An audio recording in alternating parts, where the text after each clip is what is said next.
From the headquarters of Telesur English in Quito, Ecuador, this is From the South, and I am Soini Gray.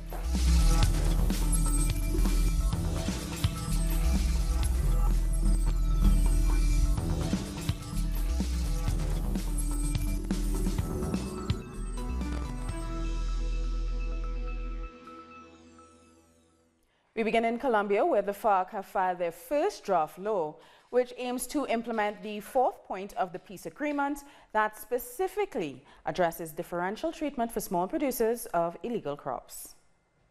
Senator Julián Gallo Cubillos said that they're trying to give up their military, anti-narcotics policies. FARC have presented their draft law on the criminal discriminatory treatment against small producers of illegal crops.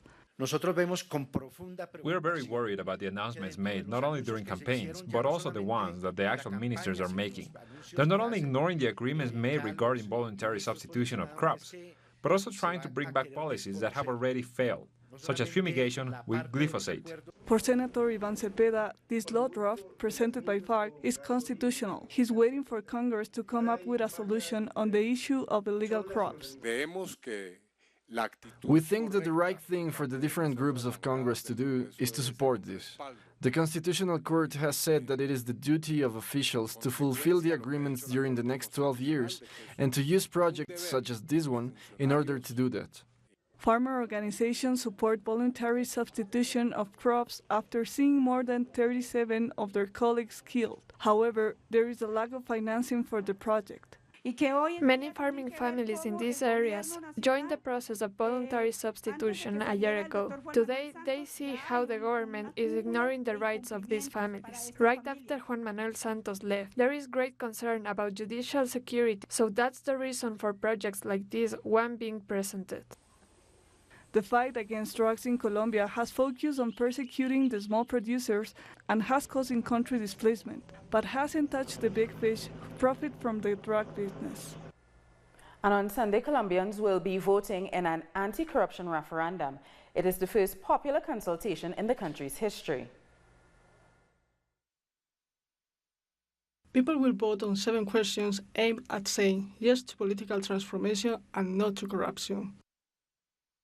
Citizens will cast their vote to decide on a series of reforms to boost transparency and toughen corruption sentences. Among them, the most pressing are cutting congressmen and high official wages, assuring jail sentences for corruption cases, barring condemned officials from occupying a public seat again, and revealing politicians' properties and income. Over 4 million signatures were collected before the referendum was approved. Boosted by the Colombian Green Alliance Party, this initiative aims to call all citizens to support the fight against corruption beyond personal ideologies. Hace un año exactamente entregamos los más de 4 millones de firmas. 4 million citizens have raised their voice to the anti-corruption measures that the Congress has so far rejected. Congressmen don't want to give up their privileges to high wages, to illegally awarded contracts, and to avoid strong punishments for corruption charges. That's why we Colombians are voting for and changing with the referendum.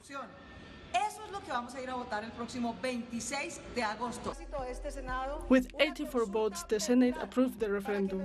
Organizations are campaigning for people to vote yes on all 7 questions. The referendum needs a minimum of 12 million votes to be approved. That is 1/3 of the electoral census, but campaigners actually want 15 million Colombians to vote. A los millones de colombianos. Por eso tenemos que ir a votar el 26 de agosto. We all need to say yes in all 7 questions because we are the ones who need to defend our pockets and recover all the money lost because of corruption.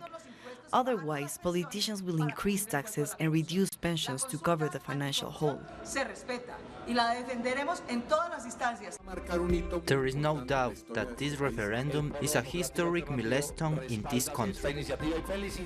But some have said members of the ruling Democratic Center Party opposed the consultation, although President Iván Duque has asked them to support the referendum.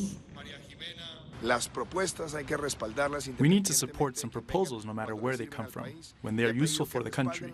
For that reason, I've asked my party to support the referendum, and we're going to campaign for it, so all Colombians join the fight against corruption.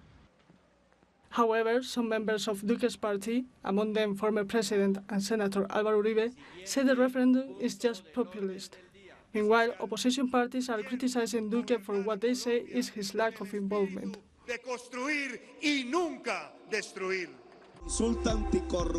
President Duque called all mayors to support the anti-corruption referendum, so we can see if our president is truly on the side of those who fight corruption. Corruption has traditionally been pointed out as one of the country's main problems. In 2017, Colombia only scored 37 points out of 100, 0 being very corrupt and 100 very transparent. That's according to Transparency International's Corruption Perception Index. It remains below the world's average of 43 points. Argentinian protesters have blocked some entrances to Buenos Aires. A large mobilization of people are protesting at Pueyrredon Bridge against a lack of social aid from the government and the agreements with the IMF. We are at Pueyrredon Bridge, one of the main entrances to Argentina's capital, where social movements have mobilized to demand the government respect for social rights and to reject the agreements made with IMF. All along the country, there were mobilizations like this one, that ask for subsidies to keep open public kitchens, that support Argentina's poorest. There were 50 other protests like this one, and the government responded with an increase of security officers who have been repressing demonstrators. These protests show the difficult situation lived in the country, caused by adjustment policies and a lack of social aid coming from Mauricio Macri's government, who has said that the measures will not only continue, but increase in accordance with the deals struck with IMF. The family of the murdered Honduran activist Berta Cáceres has sharply criticized failures in the police investigation. Relatives say much of the evidence found was never examined. Cáceres' daughter added that attorneys did not provide information on the case despite court orders, and a new hearing is due to begin this Thursday. Just before the trial for the assassination of activist Berta Cáceres begins, one of her daughters, accompanied by social leaders, said that she has been denied access to information about the details of the investigation of the assassination of her mother. This process has developed among great irregularities in the investigation managed by the public ministry that has monopolized the investigation and denied malfeasance in the process, but refusing to let us know what theories are being used and the information that supports the investigations. However, we have always unanimously built theories to determine the individual responsibility of each person. The trial for the death of the human rights defender Berta Cáceres will occur in September, but the public ministry refuses to give information about the development and investigation prior to the confirmation of what evidence will be used against the accused. People linked to the Honduran army and energy companies are the cause of the manipulation of access to information, which have been denied 36 times in the case. The public ministry has also 4 outstanding judicial orders. The Honduran courts have ordered the dissemination of information, but it has continually been repudiated. Meanwhile, insensible excuses are being communicated. For human rights organizations in Guatemala, it is worrying that an emblematic case is being handled with irregularities. The activist groups fear that the death of Berta Cáceres will remain in impunity and that the trend of not probing the murders of human rights defenders and indigenous leaders that has been unleashed in the past weeks will be followed. Then I think that is our concern, the number of human rights defenders. This year we have seen 19 murders. Many of those correspond to people who were part of the indigenous communities defending their territory and natural resources.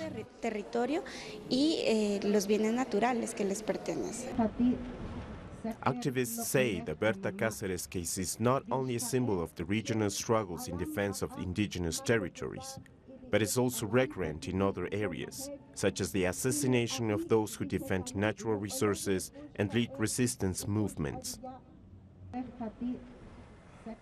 Argentina and Chile have signed an energy agreement on the free trade of oil and other forms of energy. Chile will resume oil exports from Argentina after a decade. President Mauricio Macri and Sebastián Pinera met in Chile's capital, Santiago, to finalize the agreement. Other agreements on education, cooperation and justice were also signed. And Chile's opposition and human rights group presented a request to dismiss the Supreme Court justices who released 7 persons convicted of crimes against humanity. They are also former agents of Augusto Pinochet's dictatorship. They say they felt they had no choice but to resort to violence, just as the dictator they defended did for 17 years.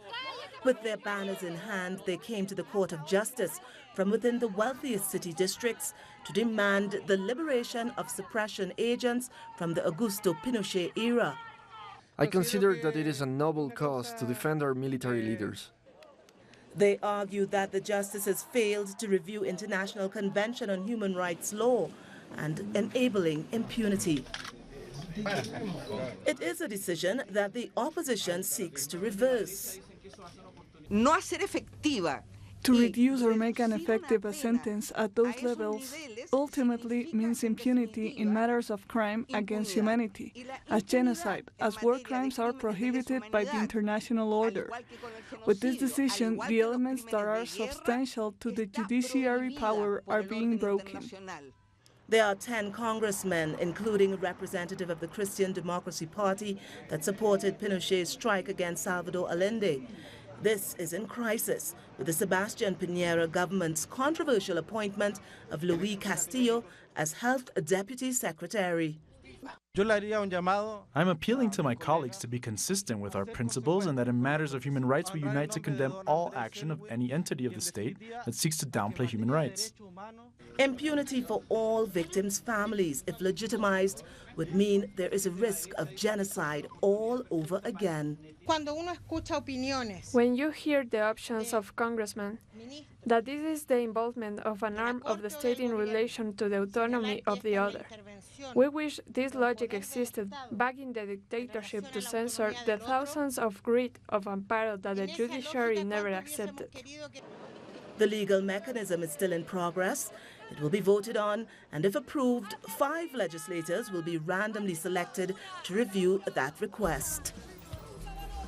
We'll take a short break now. We'll have more news in a minute.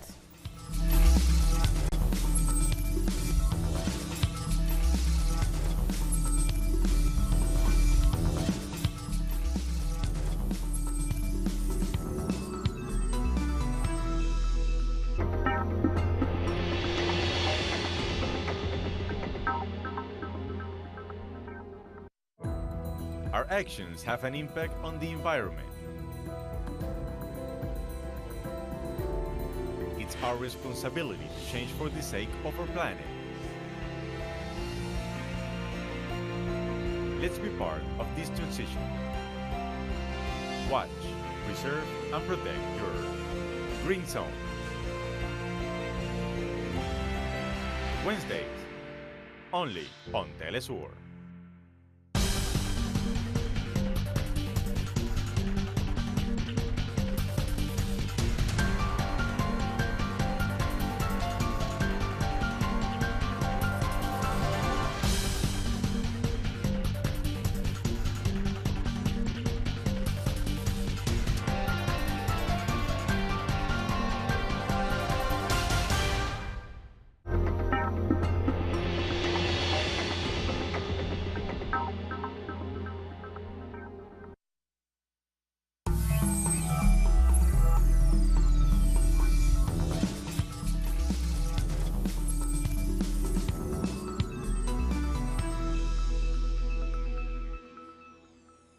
Welcome back. Events are being held worldwide to mark the abolition of the slave trade and to remember the victims of slavery and the transatlantic slave trade.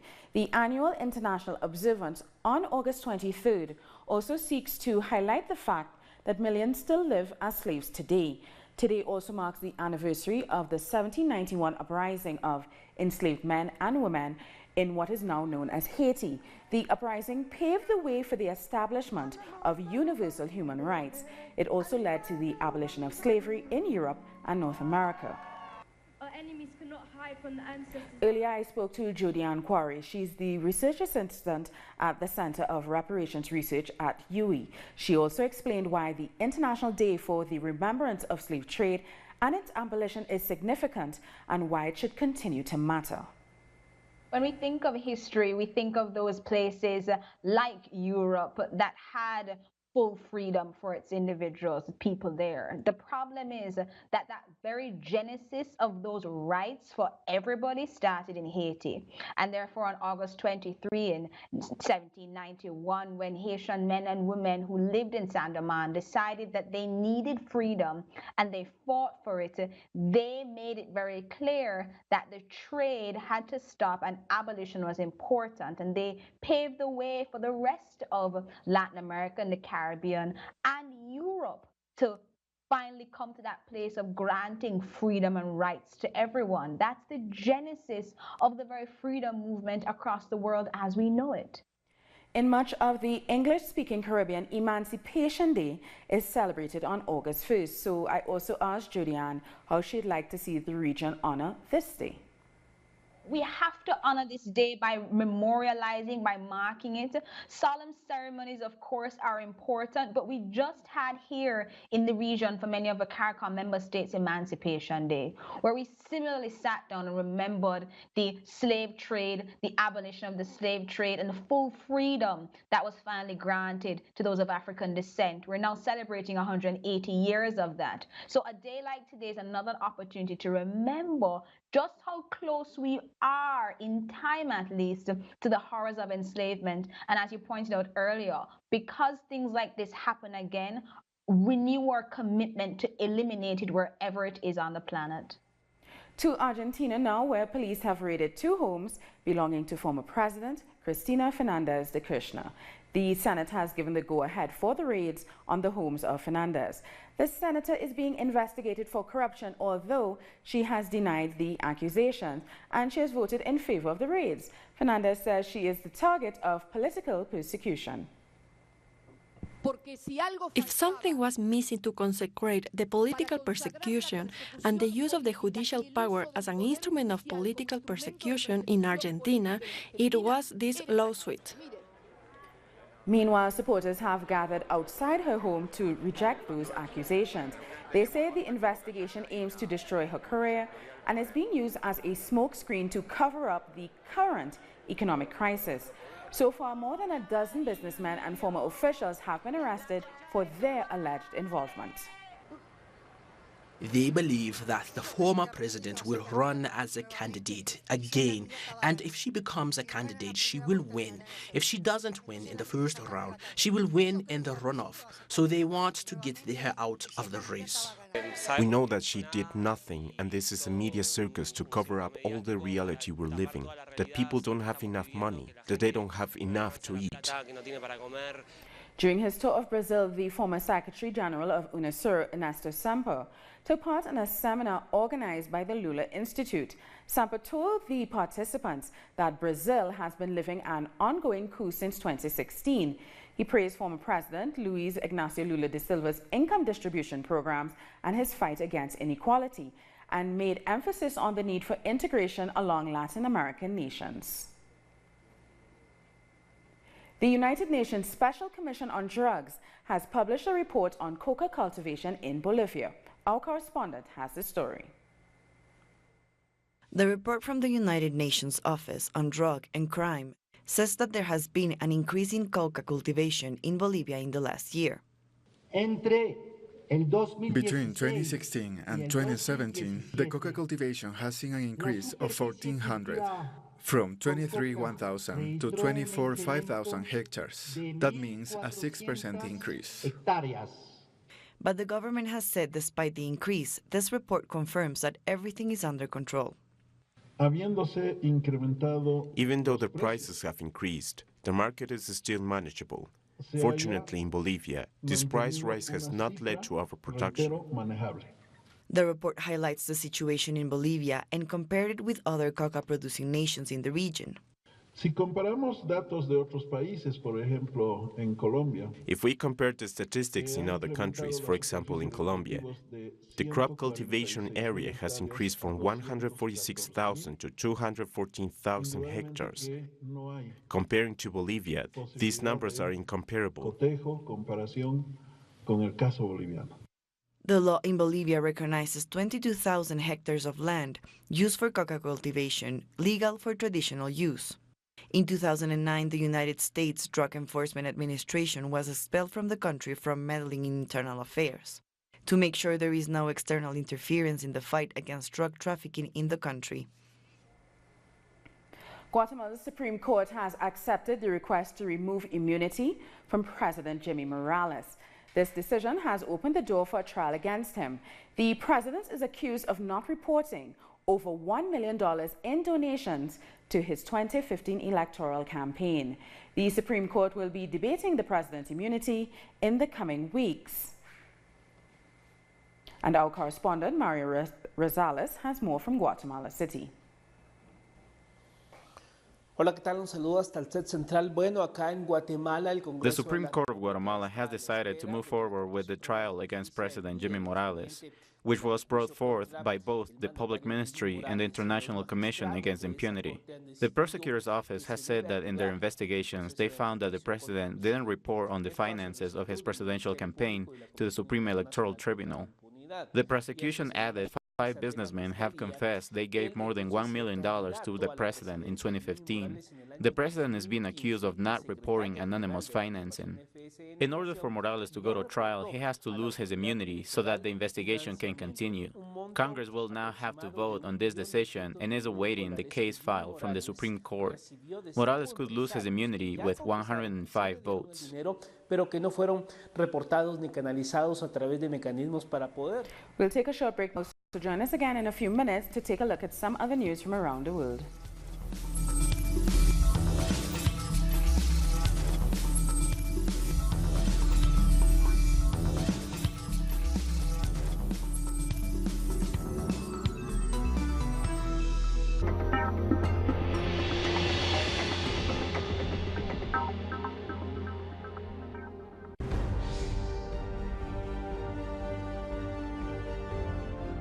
Acompañamos a los pueblos que resisten en cada una de sus luchas. Somos esa ventana que se abre para visibilizarlos entre fronteras.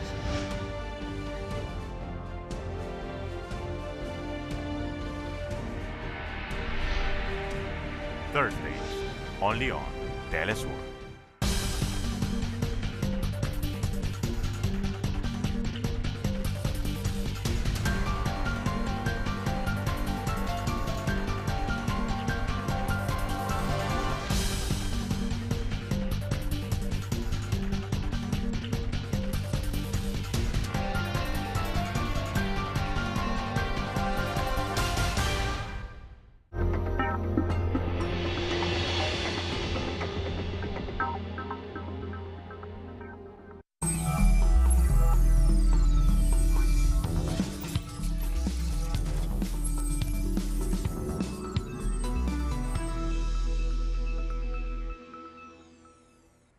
Welcome back.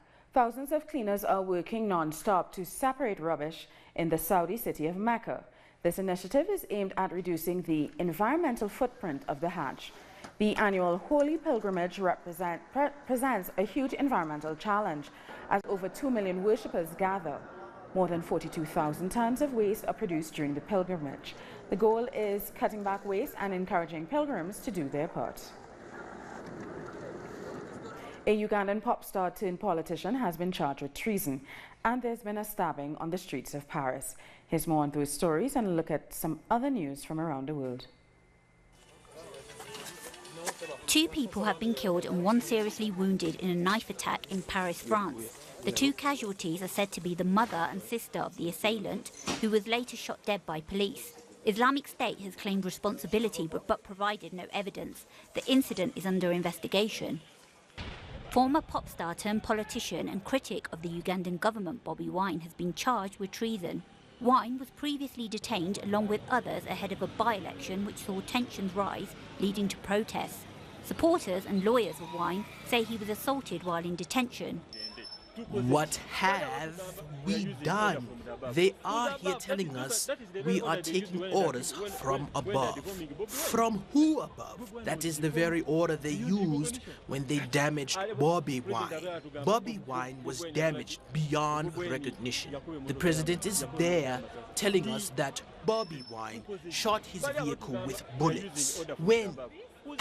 The South African government has strongly rejected President Donald Trump's claims about large-scale killing and land being seized from white farmers. A spokesman for the South African government dismissed his comments as narrow and a reminder of the colonial past. The country is in the process of making farming reforms to address racial inequalities, as white farmers own the majority of land.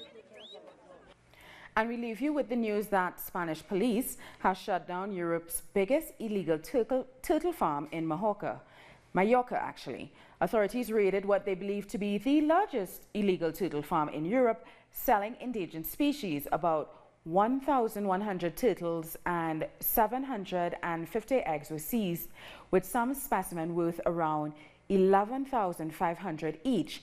An exotic pet shop in Barcelona was used to smuggle the animals out of Spain.